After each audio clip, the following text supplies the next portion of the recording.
Okay, so now we've got our beautiful finished product.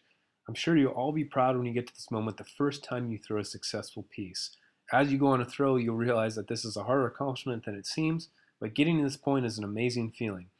But now a lot of people think, oh, okay, well, I'm done. Now what do I do? Well, you got to take it off the wheel. And at this point, a lot of people start freaking out a little bit. Um, so the first thing you want to do is clean off the wheel head a little bit.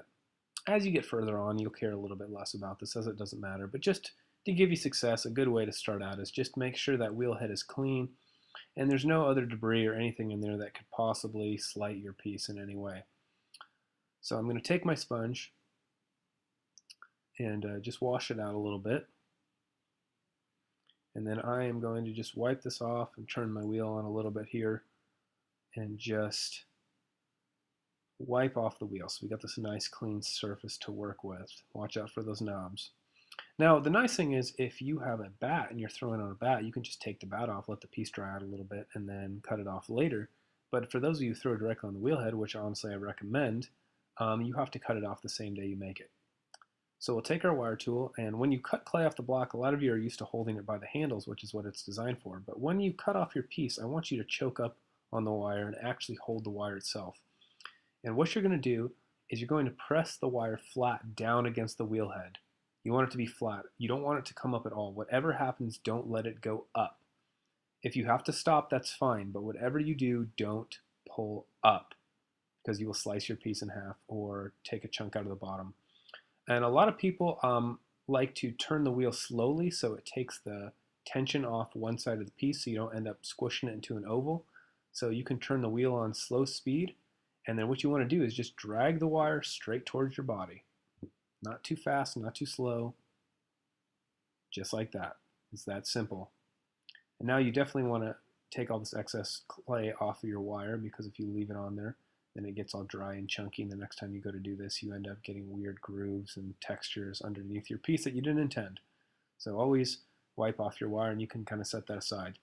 And now this is the scary part for a lot of beginners is picking this thing up. There's a couple different ways you can hold it and do it, but some people say they like to split their fingers. Um, some people just like to pick it up. There's many different ways to do it, but I like to say the more points of contact you have on the piece, the less hard you have to grip it.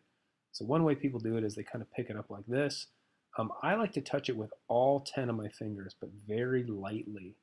That way there's not a lot of pressure on one spot, so I don't end up squeezing it. So then you just pick it up,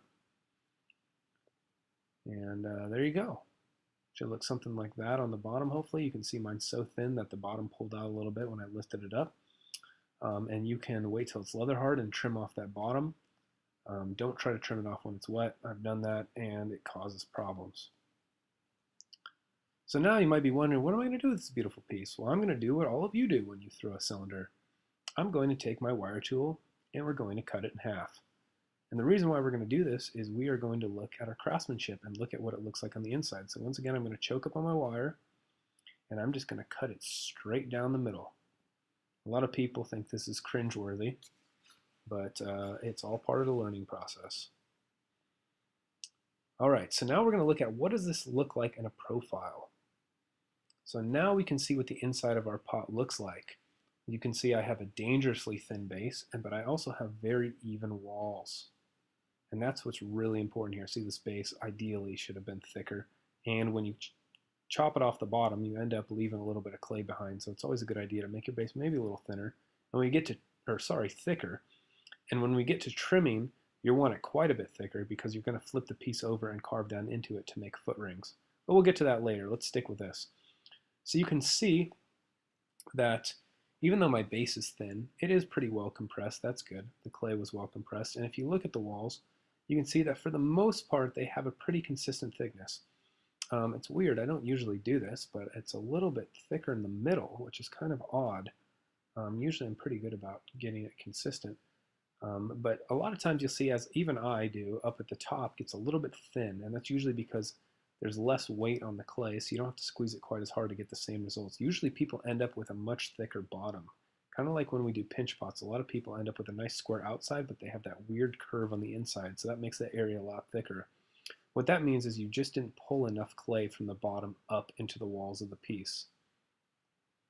There's my sad, thin little base. It would still work, just not great.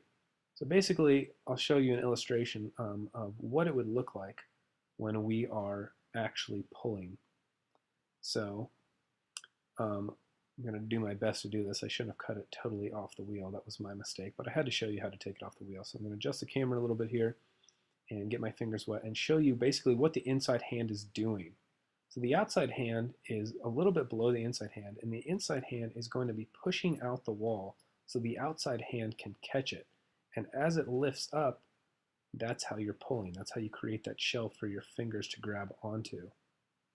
As you can see, oh, nope, down it goes. Struggling. But, yep, it's not working out for me. Sometimes you get that little angry stomp. And then you just push out and lift up. So I just wanted to give you a little illustration of what's going on the inside that you can't always see happening.